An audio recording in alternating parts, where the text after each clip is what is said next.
الله الرحمن الرحیم. السلام علیکم ورحمت الله وبرکاتہ. ملګرو، شاه حسین ما یو ځل بیا تاسو بدرانه خدمت کې حاضر یم.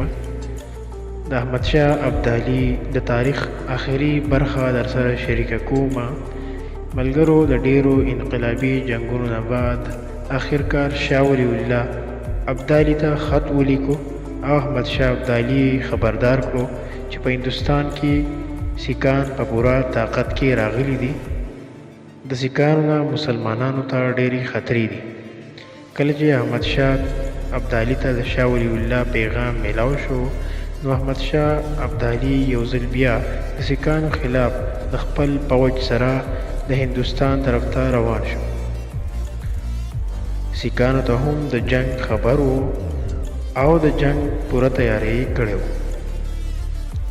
احمد شاه ابدالي په ډېره ښه طریقه خپل پوځ له تربیت ورکړی و. ملګرو، کله چې جنگ شروع شو، نو د ابدالي پوځ د سیکانو سره ډېره زبردسته مقابله وکړه. په دغه دوران کې د سیکانو 300 آسونه بې قابو شوي وو چې په سیکانو او د هغوی په پوځ یې په خپو لاندې کړو او پوره 10,000 سیکان پکې مړه شول. خو د دغه جنگ نه بعد د احمد شاه ابدالي طبیعت خراب شوی و. د احمد شاه ابدالي پوزه پکې هم زخمی شوې وه او نور هم بیمار شو.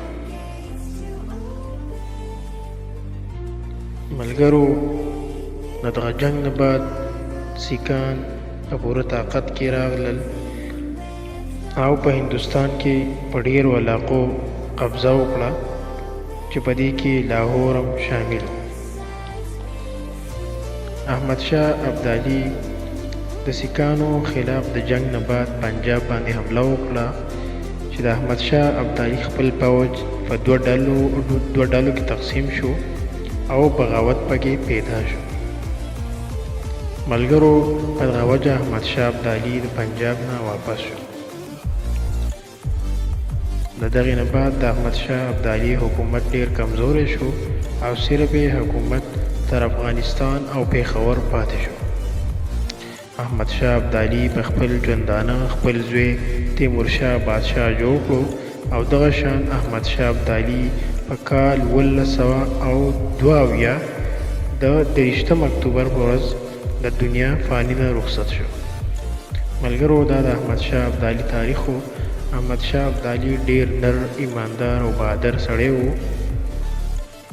ملګرو، که چېرته زما د احمد شاه ابدالي د تاریخ ستاسو خوښ شوی وي، مهرباني وکړئ زما چینل سبسکرایب کړئ.